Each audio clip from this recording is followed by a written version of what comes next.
오늘 하나님께서 저희에게 주신 말씀은 고린도후서 13장 5절에서부터 8절까지 말씀입니다. 너희는 믿음 안에 있는가? 너희 자신을 시험하고 너희 자신을 확증하라. 예수 그리스도께서 너희 안에 계신 줄을 너희가 스스로 알지 못하느냐? 그렇지 않으면 너희는 버림받은 자니라. 우리가 버림받은 자 되지 아니한 것을 너희가 알기를 내가 바라고, 우리가 하나님께서 너희로 악을 조금도 행하지 않게 하시기를 구하노니, 이는 우리가 옳은 자임을 나타내고자 함이 아니라 오직 우리는 버림받은 자 같을지라도 너희는 선을 행하게 하고자 함이라. 우리는 진리를 거슬러 아무것도 할 수 없고 오직 진리를 위할 뿐이니. 이 말씀은 살아계신 하나님의 말씀입니다. 아멘. 오랜만입니다. 우리 옆에 인사하겠습니다. 반갑습니다.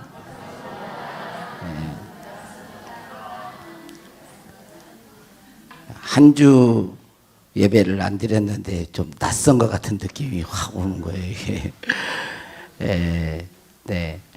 여러분 기도 덕분에 잘 다녀왔습니다. 감사드립니다.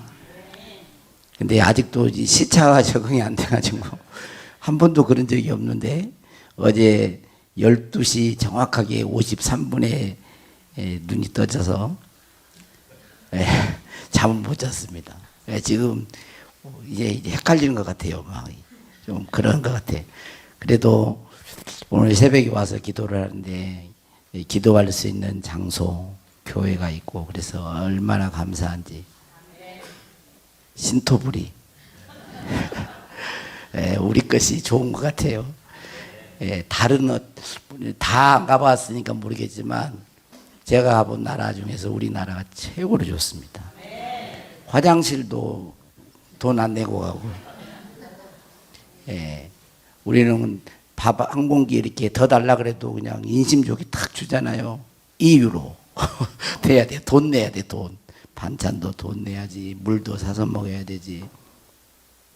비싼데 2유로 50센트가 됐어요. 그러니까 우리나라 돈으로 하면 환산하면 4,000원 이상이 되는 거예요. 돈이. 물 조그만 병, 그 병에.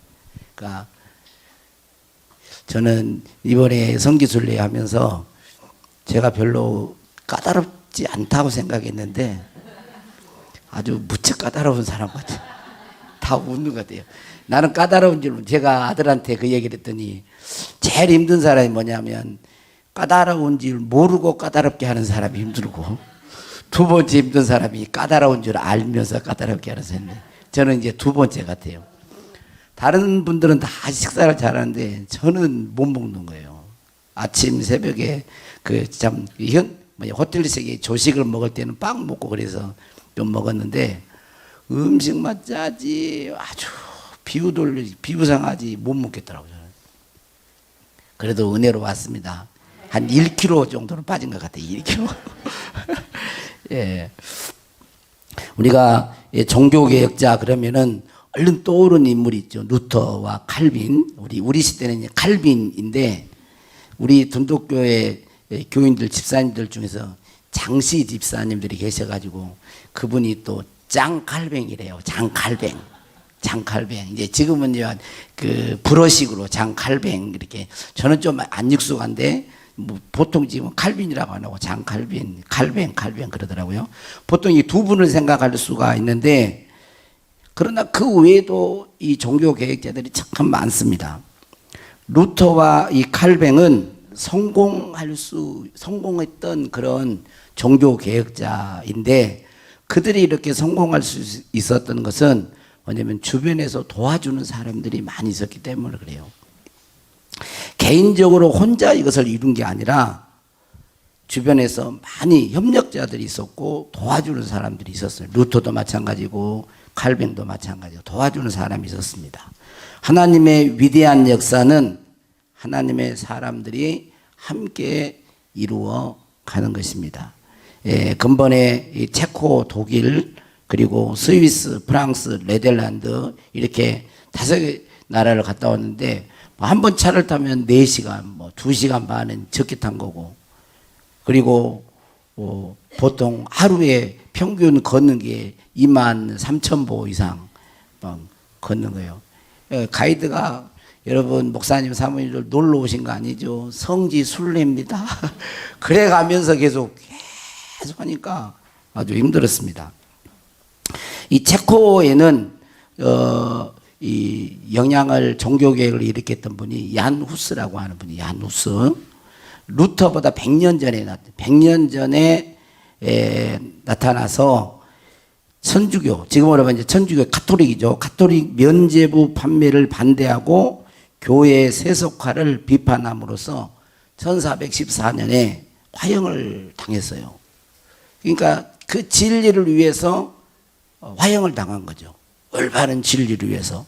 그러면서 했던 말이 제가 가기 전에도 했던 말인데 이렇게 말을 했습니다. 당신들은 지금 자기 자신이 체코의 언어로 거위인데 거위. 당신들은 지금 거위 한 마리를 태울 수 있지만 100년 후 백조가 나타날 것인데 당신들은 그 백조를 결코 태울 수 없을 것입니다. 라고 순교하면서 그렇게 말을 했어요. 그런데 이 얀 후스의 예언대로 그랬는지 모르지만 100년 후에 1517년에 이제 루터가 나타나서 아수의 그 얀 후스의 예언대로 루터가 나타나 종교개혁을 확산시켜 독일 쪽에 이제 체코의 얀 후스의 영향을 이 루터도 받은 것입니다. 그래서 이 독일 쪽에 종교개혁을 일으키는 그런 사람, 성공하는 그런 사람이 됩니다. 근본에 저는 이 종교개혁지를 다니면서 많은 생각들이 오고 갔습니다. 내 자신에 대해서도 그랬고 또 여러 가지 생각들이 많이 오고 갔는데 첫째는 그들은 왜 이렇게 목숨을 내걸면서 로마 가톨릭과 싸웠을까? 그냥 수도사고 또 그냥 조용히 있으면 잘 살 수도 있고 또 행복하게 살 수도 있고 그런데 왜 굳이 생명을 내걸면서까지 그들과 싸웠을까? 라는 생각을 하게 되었습니다. 그리고 둘째는 그 종교 개혁자들이 외쳤던 그 지역을 이렇게 순회하면서 이렇게 다녔는데 그 진리, 그들이 외쳤던 진리는 어디로 가고 웅장한 건물, 동상들이 남아요. 동상들이 그렇게 많아요. 동상들이. 이제 역사적인 어떤 기념을 하기 위해서 세워놓은 것은 좋은데 영적인 그 삭막함 그리고 사람들이 담배를 이렇게 많이 피워요. 담배를 피우고 그러니까 사람들 개인적으로 깊게 대화는 안 해봐서 모르지만 영적 분위기가 삭막한 그 싸늘한 그런 거 있잖아요. 그런 것들을 느끼게 됐어요. 왜 그렇게 생명을 내걸는 그런 종교계를 일으켰던 그리고 그들을 지지하고 따랐던 수많은 사람들이 뭐 카타콤베에 들어가서 루터의 그 사상을 따르고 진리를 따라가면서 순교하기까지 지하 동굴을 파가지고 막 피신하고 막 그러면서 지켰던 그들이거든요. 근데 지금에는 보면 완전히 삭막한 거예요. 그리고 셋째는 그렇다면 지금 우리들은 어떻게 살아야 할까? 많은 우려가 있죠. 유럽, 서유럽의 교회를 닮아요. 교회 건물은 막 웅장하고 그런데 관광객들은 들끓는데 사람이 없는 사람. 예배드리는 사람. 우리 한국도 영향이 있는 거예요. 이런 게. 코로나 전과 이후가 또 영향이 있고. 여러분 종교개혁자는 왜 그들과 로마 가톨릭과 싸웠을까요? 그것은 뭐 많은 이유가 있겠지만 그것은 자신들이 외치는 그 말씀이 참이었기 때문에 그렇습니다. 진리였기 때문에 그러는 거예요. 자, 예를 들자면 사람이 한 번 죽는다. 이건 참인 거죠. 내가 스스로 나는 안 죽을 거야. 나는 안 죽어. 나는 건강하니까 안 죽어. 그러면서 스스로 막 체면을 걸고 안 죽는다고 막 말을 한다고 해서 안 죽는 게 아니잖아요. 죽음은 찾아오는 거거든요. 이것은 부정할 수가 없는 거예요. 창세기에도 범죄한 아담에게 너는 흙이니 흙으로 돌아가라 이렇게 하나님이 말씀하셨고, 히브리서 9장 27절에도 한 번 죽는 것은 사람에게 정해진 것이라고 성경이 하나님께서 이미 진리로 우리에게 가르쳐 주기 때문에 아무리 나는 안 죽는다고 부정해도 죽음은 찾아오게 돼 있어요. 성경의 로마 가톨릭이 중세 교회가 비성경적인 것을 그렇게 하면서 성도들을, 신자들을 헌금을 가지고 헌금을 거둬들이고 또 많은 부정부패를 일삼았지만, 종교개혁자들이 성경을 연구하고 보니까 완전히 다르거든요. 진리가 아니거든, 참이 아니거든요. 그래서 이 참을 위하여서, 진리를 위하여서 자신들의 생명을 내건 것입니다.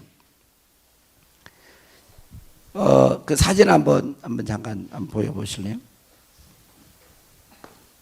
이 종교개혁자 루터가 비텐베르그, 여기가 지금 앞에 보면 이 비텐베르그 성교회입니다. 이게 비텐베르그 대학의 부속 건물처럼 교회당이 있는데, 이 교회 지금 옛날에는 나무로 되어 있는데 철탑문, 거기에다가 이제 95 면죄부 판매를 비롯해서 로마 가톨릭의 이 95개조 반박문을 이제 붙였어요. 제가 이게 지금 사왔습니다. 이게 라틴어로 되어 있는 건데 기념으로 제가 사왔어요, 하나. 이게 9유로인가 8유로인가 아마 돼요, 이게. 그래가지고 이게 사왔습니다. 그리고 이렇게 붙인 거예요. 그리고 그 로마 교황청의 이 면죄부를 정식으로 반박합니다. 면죄부를 통하여서 헌금을 내면 이제 그림으로 이렇게 보여드릴 수는 없는데, 동전을 이렇게 넣으면 로마 가톨릭 지금도 천주교에는 그 지옥이 있고 연옥이 있고 천국이 있다고 말을 하잖아요. 우리는 천국과 지옥이 있는데 연옥이 있다는 거예요.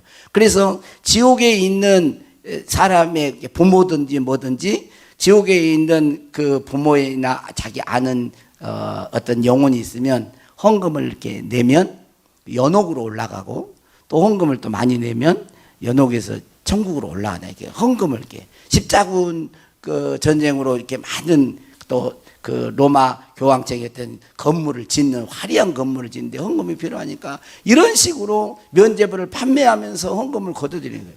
이런 거에 대해서 이제 반박문을 하면서 면죄부를 사서 구원받는 것이 아니라 예수 그리스도를 믿음으로 구원받게 된다고 루터는 이야기를 한 것입니다. 면죄부가 죄를 사해 준다거나 구매하는 사람은 모두 영원히 저주를 받게 될 것이라고 하면서 이것은 속임수요 종교적인 사기임을 강도 높게 비판을 했습니다.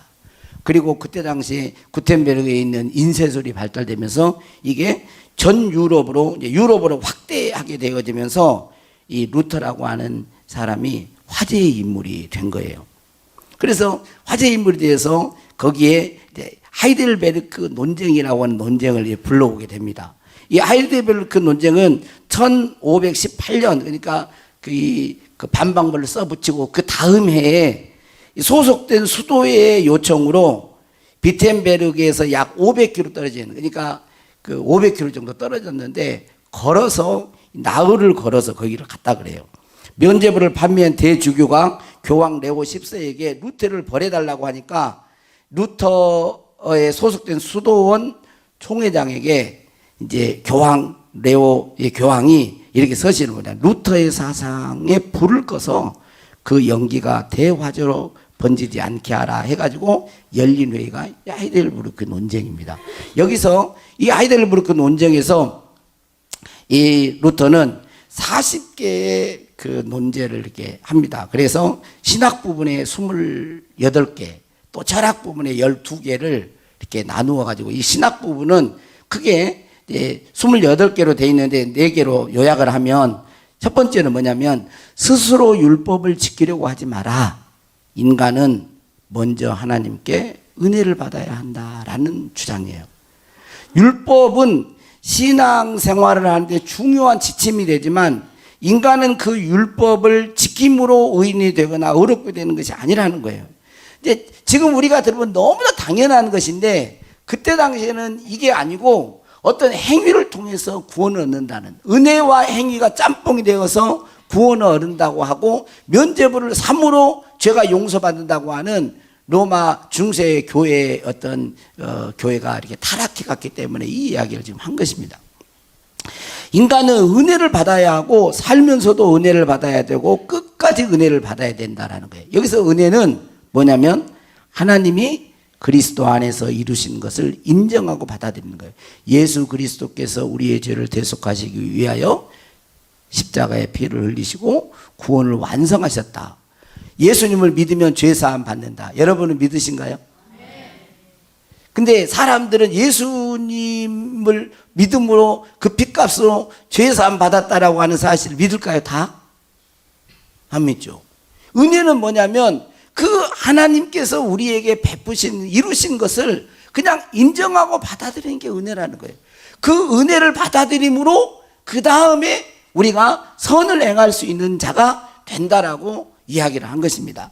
둘째로 인간의 자유의지는 타락 이후에 선을 행할 수 없기 때문에 하나님이 행하실 은혜를 받아들임으로써 선을 행할 수가 있다라는 주장입니다. 셋째로 하나님께서는 사랑할 대상을 찾으시지 않고 창조하신다라고 했어요. 이제 여기 지금 하이델베르크의 어떤 논박하는 데서 이제 하나님께서는 사랑할 대상을 찾으시지 않고 창조하신다. 구약에서는 주목할 사람을 찾으시죠. 칭찬받을 사람을 찾으시죠. 위인들을 찾으시죠.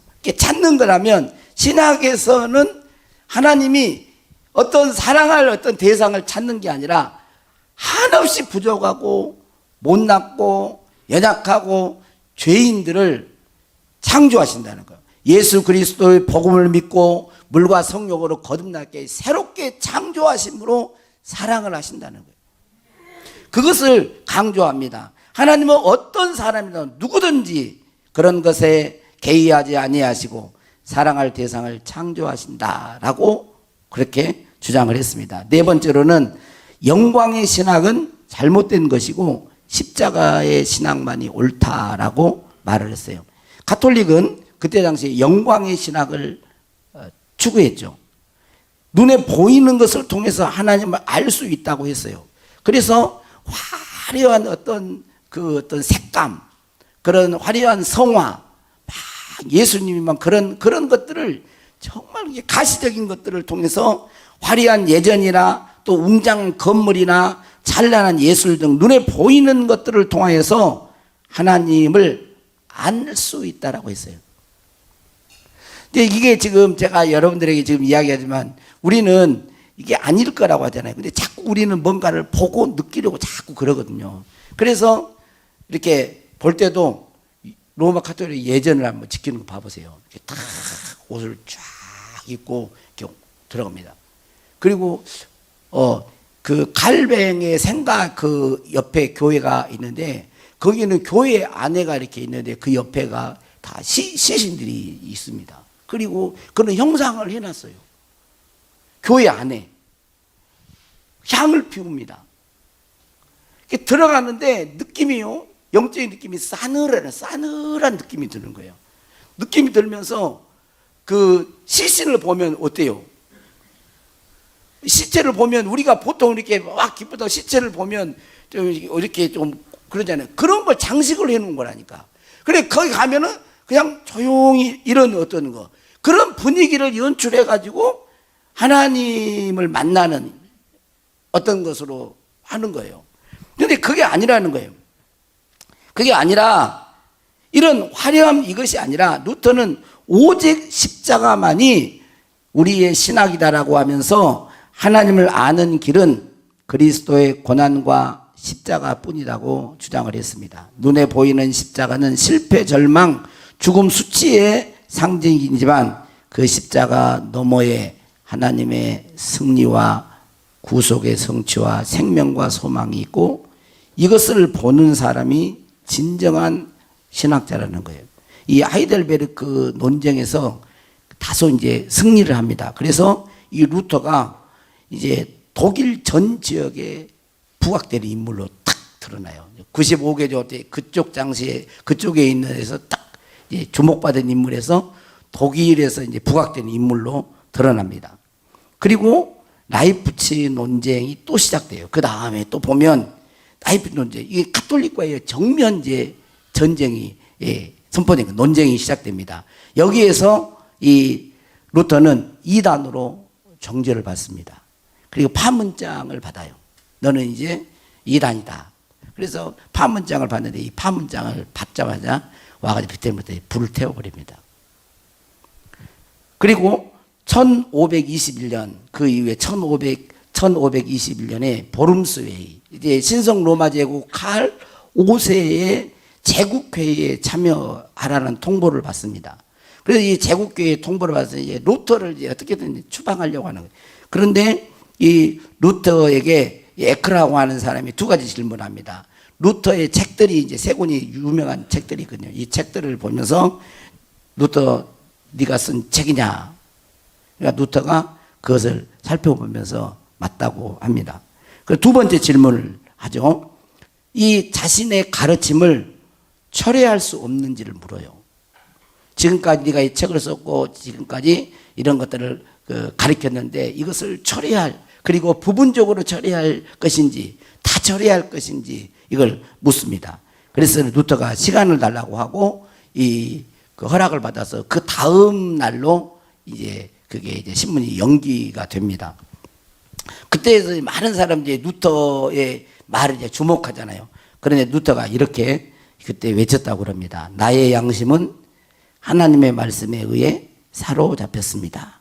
나는 취소할 수도 없거니와 취소하지도 않겠습니다. 왜냐하면 자신의 양심에 불복하는 것은 옳은 것도 안전한 것도 아니기 때문입니다. 하나님, 내가 여기 있나이다. 나를 도우소서. 아멘. 그러니까 그때 당시에 주변에 있는 사람들은 엄청난 막강한 황제요, 권력자요, 종교 지도자들이에요.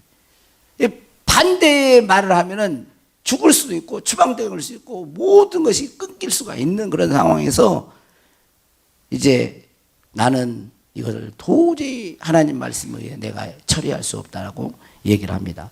황제가 이제 화가 나가지고 다리를 박차고 나가면서 이제 로마 카톨릭 편에 서 있던 이 황제는 루터를 정죄합니다. 추방 명령을 내려요. 그래서 루터가 이제 여기 1521년에 한번 그 다음 한번 그림 한번 보여보실래요? 이게 아까 좀 더 먼저 보였었는데 이게 하이델베르크 여기 도시인데요. 다시 여기 하이델베르크 도시입니다. 그 다음에 사진 찍은데 그 다음에 다음 한번 넘겨보세요. 예, 그 다음 아니. 예, 저기 위에 산에 있는 그 옛 성이거든요. 옛 성. 그 다음에 이제 지나갔으니까요.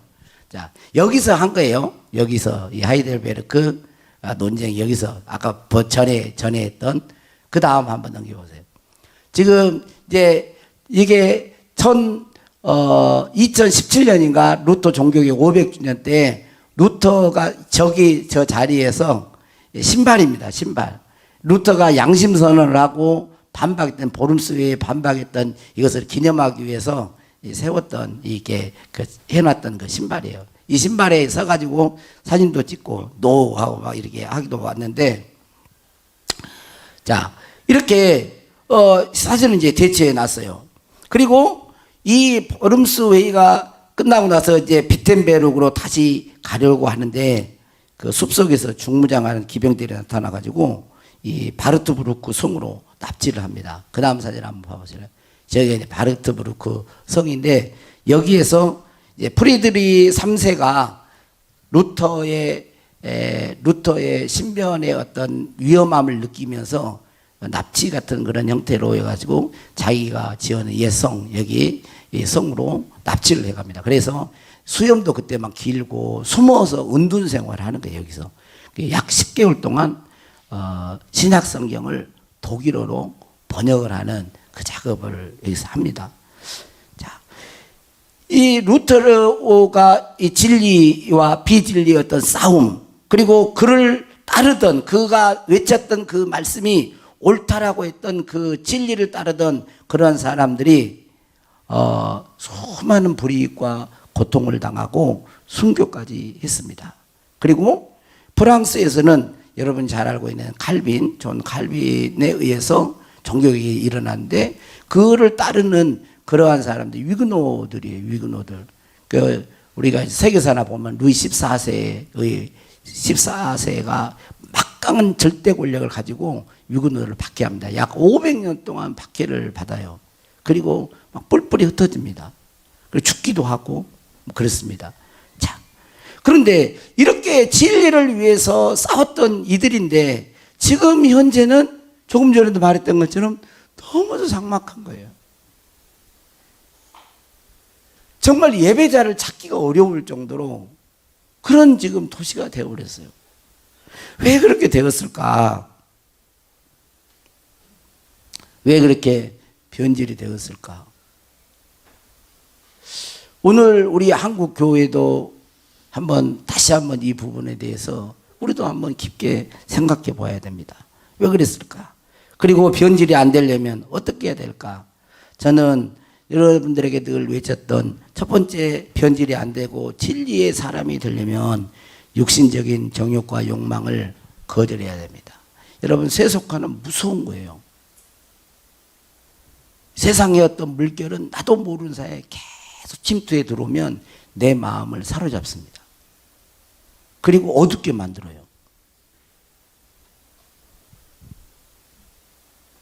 그래서 우리는 늘 예수 그리스도와 함께 죽고 사는, 예수님과 함께 내가 십자가에 죽고 주님이 내 안에 사신다고 하는 이 진리의 말씀을 여러분들이 늘 기억하면서 매일매일의 삶 속에서 나는 날마다 죽노라 하는 세상과 세속화의 물결이 여러분의 생각과 마음에 침투해 들어오지 못하도록 그렇게 해야 될 줄로 믿습니다. 이 시대를 거스리고 마음을 늘 새롭게 함으로 하나님이 기뻐하시고 선하신 온전한 뜻이 무엇인지를 분별하며 살아야 하는 것입니다. 오늘 말씀은 여러분 한번 봐보세요. 오늘 말씀 8절에 보면 이렇게 말하고 있죠. 우리는 진리를 거슬러 아무것도 할 수 없고 오직 진리를 위할 뿐이니. 여러분 어떠세요? 여러분이 알고 있는 진리를 거슬러 아무것도 할 수 없는 자인가요? 타협하는 자인가요?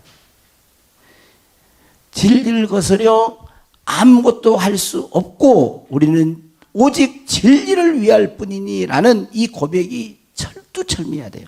그렇지 않으면 우리도 똑같아집니다. 똑같아지는 거예요. 초대교회 성도들도 그랬고 종교개혁자들도 그랬고 종교개혁 당시에 바른 진리를 따랐던 사람들이 바로 이런 고백 속에서 진리를 따랐던 것이에요. 비진리와 타협하지 않았던 거죠. 내가 철회합니다 한마디만 하면 대접받고 인정받고 살만한데도 이건 거짓이기 때문에, 거짓은 패하기 때문에, 진리가 승리하기 때문에 우리는 진리를 거스려 아무것도 할 수 없고 오직 진리를 위할 뿐입니다 라고 고백하면서 나아갔던 것이에요. 오늘 우리들도 이런 고백이, 여러분 한국도 정말 잘 사는 나라가 됐습니다. 그래서 교회보다도 하나님보다도 세상이 더 좋고 그럴 수 있어요. 그리고 두 번째로는 5절 말씀 다시 한번 읽어봅니다. 시작. 너희는 믿음 안에 있는가? 너희 자신을 시험하고 너희 자신을 확증하라. 예수 그리스도께서 너희 안에 계신 줄을 너희가 스스로 알지 못하느냐? 그렇지 않으면 너희는 버림받은 자니라. 다시 말하면 뭐겠어요? 너희 믿음을 시험해봐라는 거예요. 내가 진짜 믿음을 가지고 있는가? 믿음의 사람인가? 여러분 안에 예수 그리스도가 계신 걸 여러분 확신하신가요? 이라고 말해요? 진짜로 예수님, 여러분 마음속에 예수님이 살아계세요? 아멘이 이쪽만 보고 하니까 이쪽을 안 하신 것 같은데 진짜 살아계신가요? 네. 그걸 늘 확신해야 돼요. 내 안에 예수님이, 나는 믿음의 사람입니다. 그렇게 하나님 앞에 고백할 수 있는 사람이 돼야 돼. 이것도 아니고 저것도 아니고 그러면 안 된다는 거예요. 이제 예수 믿는 사람, 믿는 지 얼마 안 된 사람은 아직 잘 모르기 때문에 그럴 수 있지만, 여러분 그래도 구원받은 자라고 확신한다면 늘 이거 써야 돼요. 나는 진리를 거스려 아무것도 할 수 없고 내가 믿음 안에 내가 늘 살고 있습니다. 여기에서 이 싸움이 우리 안에는 끊임없이 있는 거예요. 만약에 이 싸움에서 진다면 우리도, 우리 후손들도, 여러분 우리의 후손들의 지금 젊은 세대들은 얼마나 어려워진지 아세요? 전철을 밟으면 안 되죠. 그러니까 공허하니까, 진리가 없으니까, 예수 그리스도가 없으니까, 심령이 공허하니까 마약, 여러분 우리나라도 마약 얼마나 많이 안 좋아하세요? 그리고 두 번째로 우리가 변질되지 않으려면 여러분 어둠 속에 있는 영혼들을 사랑함으로 복음을 전할 수 있기를 바랍니다. 복음을 전해야 돼요. 여러분 예수 그리스도를 믿으라고 전도하는 것은 예수님의 지상의 최후 명령이지만 우리의 영혼이 사는 길이에요. 우리 영혼이 사는 길. 복음을 전할 때 살아나는 거예요. 왜 그래요? 복음을 전할 때 왜 살을까요? 복음이 사는 거거든요. 복음을 우리가 살았잖아요. 복음을 받아들임으로 살았죠. 복음을 받아들이면 내가 살았어. 그런데 복음을 전하면 내가 전하면서 또 다시 복음을 듣는 거예요. 그러니까 영의 양식이 되는 겁니다. 전도하지 않는 사람은 영혼이 병들어가요. 그래서 전도가 생활화돼야 돼요. 전도가. 성령 충만한 자가 전도하고 전도할 때 성령 충만하게 되는 거예요. 할렐루야. 5월 21일은 여러분 전도 대상자를, 태신자를 여러분 품으셨어요? 이제 말을 안 하시네, 이제. 아이고, 목사님, 뭐 1년에 한 번 행사지, 뭐. 옆에 사람들, 행사지요? 한번 해보세요. 행사죠. 얼른 해, 얼른. 뭐 그냥 행사로 생각하고 하잖아. 행사인가요? 행사로 끝나면 안 돼요. 정하셔야죠. 사람의 영혼을 구원하는 건데. 그래서 여러분이 전도할 대상, 또 꼭 이분은 예수 믿고 내가 아는 정말 가까운 이웃, 지인들, 이런 분들은 여러분들 계속 지금까지 기도해 오셨지만 일주일 남았어요. 월요일부터 새벽에 나오세요. 새벽에 나오셔가지고 여러분 전도나 영혼 구원은요 절대로 사람이 먼저 안 됩니다. 하나님이 빛비춰야 돼요.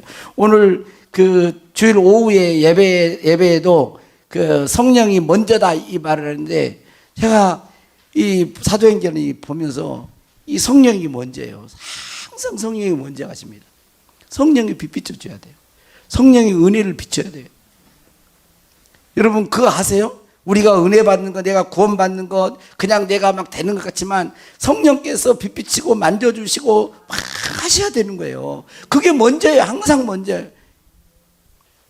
전도 내 마음대로 할 수 없어요.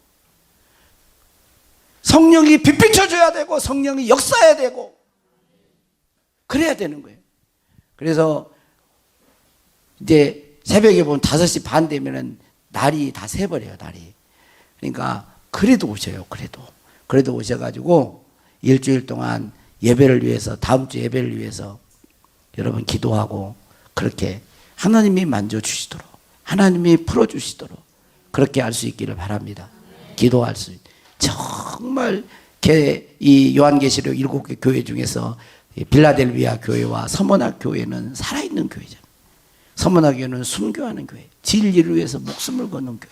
빌라델비아 교회는 말씀을 지키는 교회, 복음을 전하는 교회. 이 교회가 살아있는 교회예요. 우리 교회도 그 교회 중에 하나가 돼야 돼. 모르겠어요. 지금은 어쩔지 모르지만 10년, 20년이 지나고 나면 이 한국 강산이 어떻게 될까? 한국 교회가 어떻게 될까? 그 돌파구가 뭘까? 남과 북이 통일돼야 어떻게 지금 이 역사가 진행되는지를 감을 잡을 수가 없는 거예요. 지금 이대로 이 통일이 안 되고 이대로 간다면 큰일 날 것 같아요.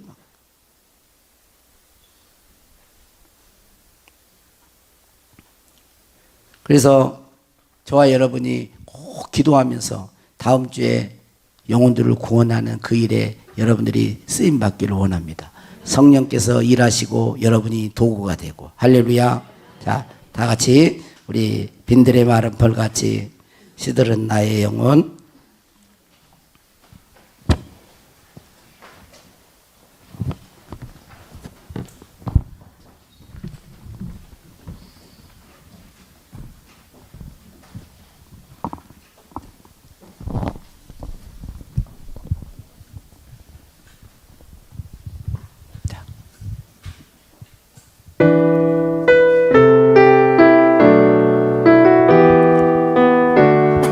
가사를 생각하면서 찬양합시다. 빈들의 마른 풀같이 시들은 나의 영혼. 주님이 약속한 성령 간절히 기다리네. 감으로 메마른 땅에 단비를 내리시듯 성령의 단비를 부어 새 생명 주옵소서. 반가운 빗소리 들려 산천이 춤을 추네. 봄비로 내리는 성령 내게도 주옵소서. 감으로 메마른 땅에 단비를 내리시듯 성령의 단비를 부어 새 생명 주옵소서.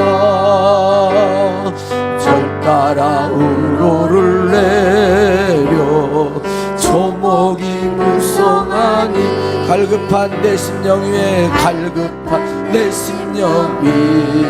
위에 성령을 부소서. 감으로 메마른 땅에 단비를 내리시듯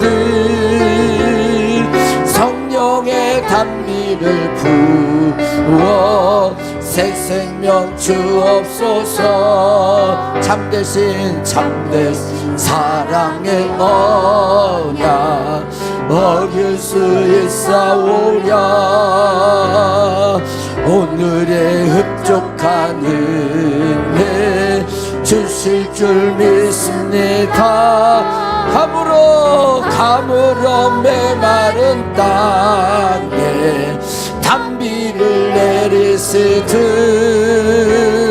성령의 단비를 부어 새 생명 주옵소서. 2절 반가운 빗소리 들려 산천이 춤을 추네. 봄비로 내리는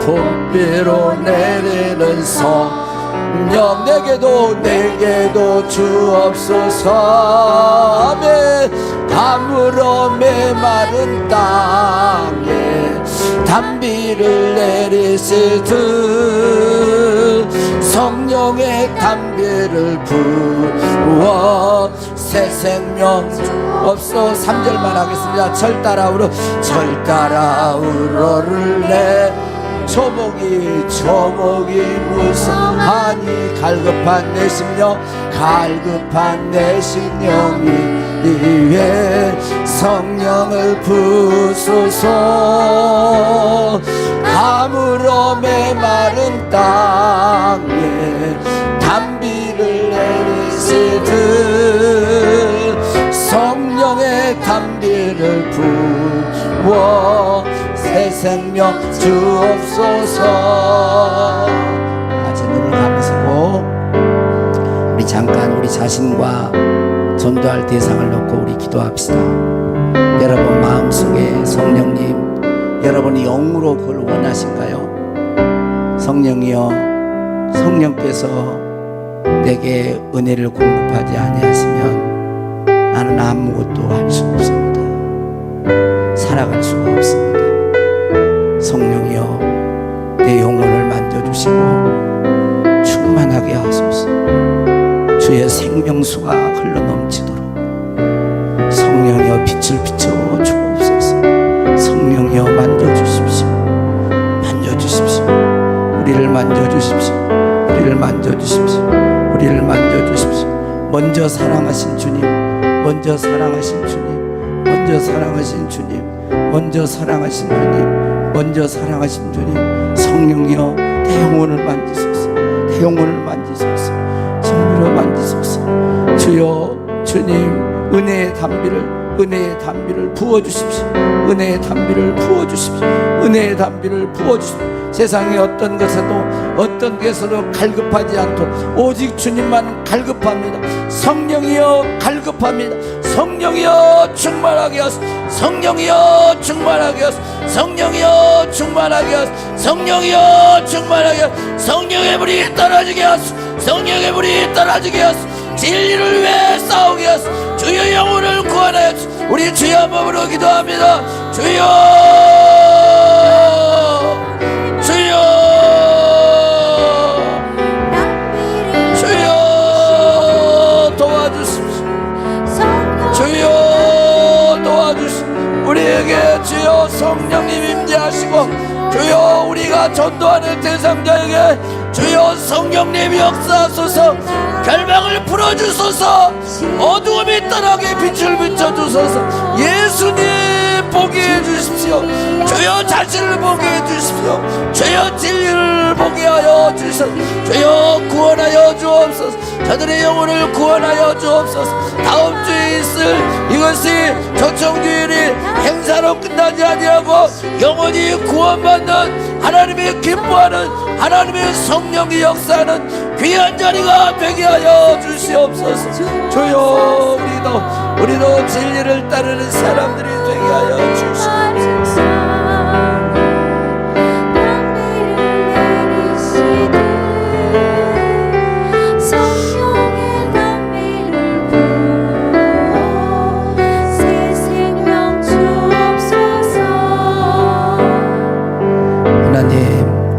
먼저 복음을 받았던 유럽 교회들이 목숨 걸고 진리를 위해 싸웠던 종교가들의 후예들이 지금은 외형적인 건물 자랑하고 웅장하여 많은 관광객들이 찾지만 거기에 살고 있는 영혼들은 너무도 삭막하고 영혼의 공고함 속에 살아가고 있는 것을 보았습니다. 불쌍히 여겨주시고 성령님 역사하소서. 우리 한국 조국교회가 그렇게 될까 염려됩니다. 하나님 우리 교회를 붙잡아 주시고 성령이여 역사하소서. 한 영혼을 붙잡아 주시고 항상 주님에 대한 갈급함이 사라지지 않도록 주여 역사하여 주소서. 전도할 그 영혼들에게 성령의 빛을 비춰주시고 주님 구원하여 주옵소서. 하나님이 기뻐하는 귀한 초청주일이 되도록 역사하여 주시고 우리 모든 성도들이 새벽에 나와 깨우며 기도하며 주 앞에 간구하기를 원합니다. 일하여 주옵소서. 감사하고 예수님의 이름으로 기도하옵나이다. 아멘.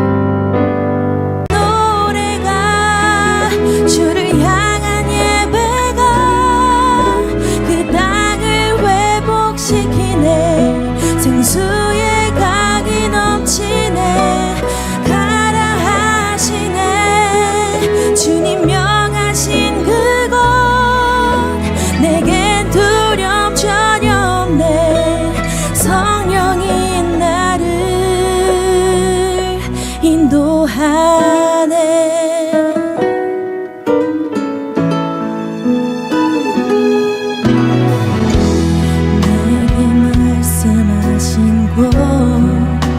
아버지의 마음 향하신 그곳에서 예배합니다. 찬양합니다. 그곳에서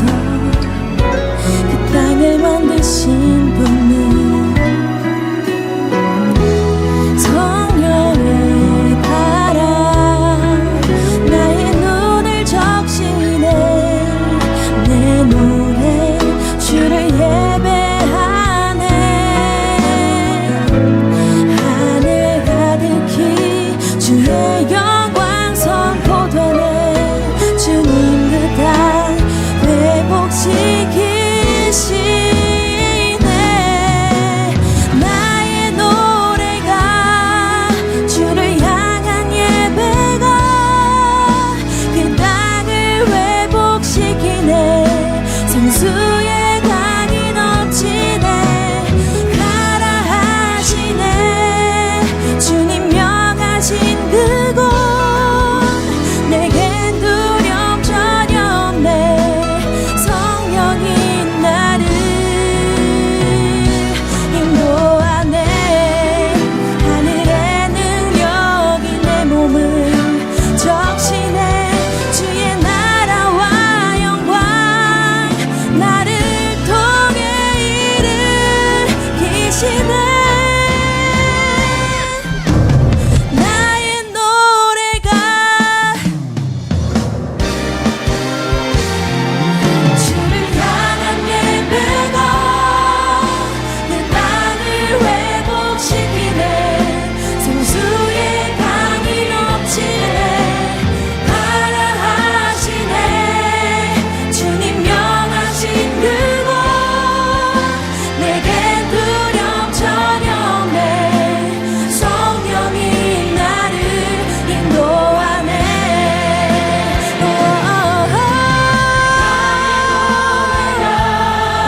주를 향한 예배가 그 땅을 회복시키네.